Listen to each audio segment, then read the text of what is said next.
to be a system respecting private property? Why, in fact, would it take so many thousands of years in order to see systems that begin to assert, where citizens begin to assert? Because you have authorities who have to do that, and authorities, political authorities, prefer to own it. I mean, what happened in Mesopotamia and Egypt is that the government owned everything, and they weren't very willing to give it up. Why should they give it up? It was a source of their power. So governments, traditionally, if governments do not want to share or give up the wealth they own, and that had to be very hardly fought, as it was in Europe, before European society finally could obtain control of private property. Yes? How do the conceptions of property fit in with sovereign wealth? So in states like Saudi Arabia and Persian Gulf, where royal families will claim ownership of all the oil income in the country, right? Should those property rights be viewed as legitimate, and then that's just the way things are because they got? Well, I don't think they should be viewed as legitimate, but they obviously are. Who am I to tell them that they should rebel against it? Someday it may happen that the population will rebel against it. And of course, there are tremendous beneficiaries of that wealth. I mean, Saudi Arabia, Riyadh, and all these places are benefiting tremendously from that wealth, even though it's controlled by the royal family. But doesn't the royal family have some sort of legitimate claim to that oil because they did control the area where the oil was found? As far as how do you distinguish between owning everything and owning just a piece? Because these royal families control these areas and their clans and some sort, and they claimed it. So how do you divide it up fairly? Is a hard word to talk about. Well, I mean, in the old days, the main source of wealth was land, agricultural land. Okay. If today the main source of wealth in these countries is oil, then the effect is very similar. The people in power claim the main source of wealth. And that is not conducive to democracy and to freedoms. But I don't really know enough about what happens in the Middle East to offer a judgment. I was wondering what your thoughts were on intellectual property as opposed to actual possessions in regards to this philosophy. What about intellectual property? How does that fit into this general philosophy? Intellectual property. Well, intellectual property is something fairly new.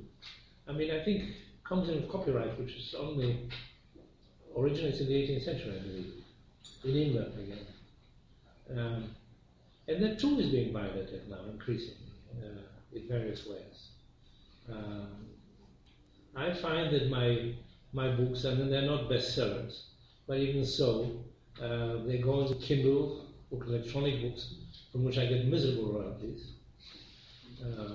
And I do feel that I'm being robbed, but there's nothing I can do about it. It's not that makes such a big difference in my life because I don't live on the royalties of my books.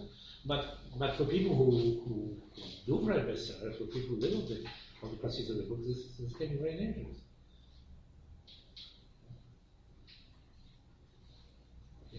So I'm going to ask you a question related to contemporary politics in America and also in comparison to France. So we're seeing a rioting recently in France with respect to the raising of the retirement age. And we're seeing protests, although not exactly rioting, by a group of people calling themselves Tea Party activists in the United States. What do you see as are those the same? Are those the same kinds of motivations involved in both cases? Are they doing the same kinds of things, or do you see them as different in some way? In one way, they are the same because they both object to the government deciding their lives, whether when they will retire, what taxes they pay, whether they have to buy health insurance, and this sort of thing.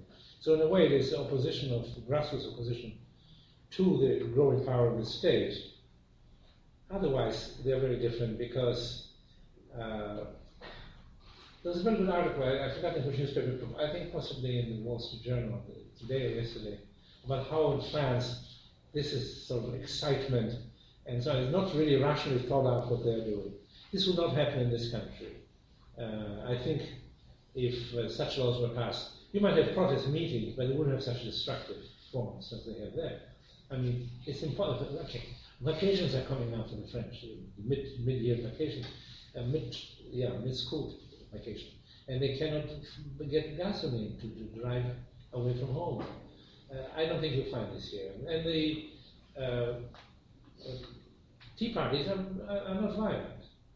They're calm. I mean, they raise sour feeling is not a violence, there's not a courage of the violence. So there's a very big difference. Though there is in both cases a opposition to the government getting to power.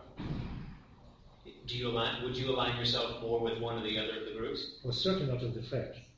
That is absolutely insane. I mean, they're destroying the economy. And raising, I mean, the retirement age from 60 to 62 is very moderate compared to the rest of Europe. I mean, I don't know what's in Germany, it's like 65 or 66. What? It's been raised now. Been raised, yes. Well, I have some sympathy for the Tea Parties here, but I'm worried that they may produce too many extremists, Republican conservatives, who lose in the election, because Americans don't like extremes. So I'm a little bit worried. I think they'll probably do good work in this coming elections. But in the long run, they're dangerous. And I like Sarah Palin as a person, but I don't think she's suited. Do you know her? Have you met No, her? no. Oh. But I watched on TV and she's very attractive. But I would not want her to have any serious position. Well, Other questions for Professor Pike? Yeah, if I can just ask one more. So, in terms of the relationship between views about big versus small government, and then just in terms of say American public opinion and views about whether the government should allow same-sex marriage versus not allow it, it seems in that case that if you look at typically what American conservatives and American liberals, the constellation of stances that each one tends to adopt, it seems like in one case wanting more, I guess, economic freedom, less of a role of government goes with wanting less social freedoms, and then vice versa. yeah. Well, you have a left-wing government now in the United States. Sorry? You have a left-wing government, and it wants to enhance the power of the government, and it's doing so. I mean, the Obamacare healthcare program enhances the power of the government. It tells us, American citizens, that we must buy health insurance, which I think is unconstitutional. I'm no lawyer. But if Obama had his way, he would increase the power of government in many, many ways. I'm not in favor of that. And I think the American public is not in favor of that. And I think we're going to see it in the November elections. There's going to be a swing to the right. Can I just follow up? But if you, since the 70s, at least say at the elite level, forget about public opinion, those who have favored smaller government, I guess what some might call greater economic freedom, are also the ones who favor greater sort of social strictures, less against pregnant women's right to choose to have an abortion, or against same-sex marriage and so on. So what do you think of that, the fact that Constellation of favoring what you might call economic freedom has tended to go with? Well, I mean, the people are against abortion do so on moral and religious grounds. It's not a political issue. And I happen to share this view on moral and religious grounds.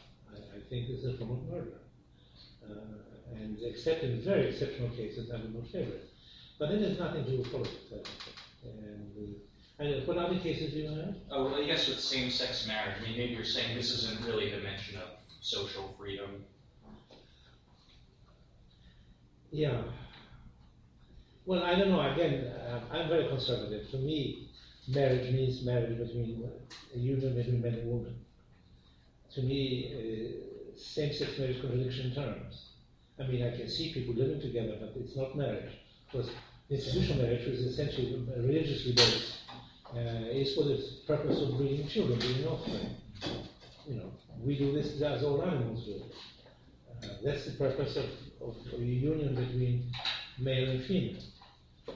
But it's not I don't think it's a political issue. No, it's a moral issue again, a religious issue. But does it represent an expansion of state power to forbid or not forbid? Well, the state forbids polygamy. Why does it forbid polygamy? I don't see the reason for it. So it punishes polygamy but allows same-sex marriage. I don't understand the logic of this. Then they should allow polygamy as well. Don't you think? Logically. they should allow